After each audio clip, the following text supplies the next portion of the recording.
Imagine walking down a bustling street, the noise of cars, the voices of passers-by, and the storefront lights all enveloping you, and suddenly you ask yourself, what is the meaning of all this?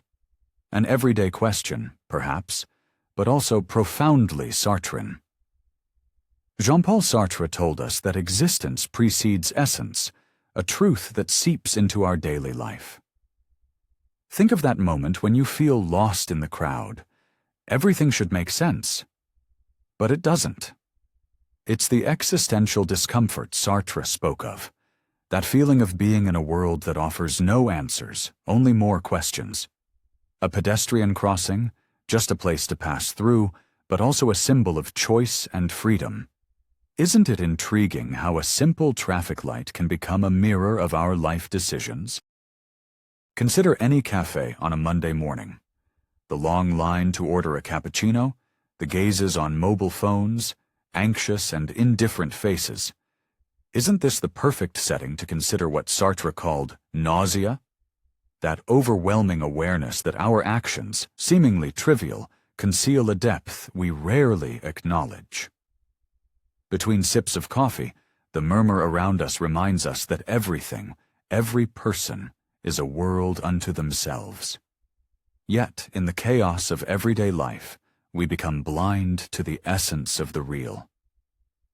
Sartre would say that we are fleeing from our freedom and responsibility, as if those screens we look at could save us from facing our own freedom to choose. What if we suddenly started to see banality as an invitation to being? While waiting in a subway station, you see people flowing like a chaotic river of faces and distracted gazes, each in their own world. Here, Sartre would force us to confront the idea of otherness, that disturbing realization that to others we are only a secondary character in their stories. We all live in our personal bubbles, yet we inevitably intersect. Have you ever stopped to think that the person next to you feels the same loneliness as you do amidst so many people? We live in a world where coexisting with others becomes an almost heroic act of understanding. Every look in the carriage can be an unread book, a gesture that holds more than it seems. Sartre invites us to see beyond the surface of everyday life, to discover the stories hidden behind every lost gaze. Finally, think about a park in the afternoon. Children playing, people exercising, the wind moving the leaves. A seemingly peaceful scene that resonates with Sartre's thoughts on freedom. Here, freedom is not just running or choosing to be there, but acknowledging that every action or inaction is a choice with its own consequences. Sartrean freedom is not light. It is a weight, a responsibility we constantly avoid.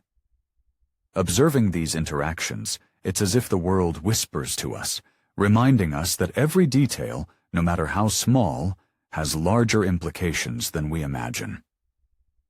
Through these ordinary moments, Sartre challenges us to live authentically, accepting our freedom and the implications of our choices. How would our perception of daily life change if we saw each act as a declaration of existence?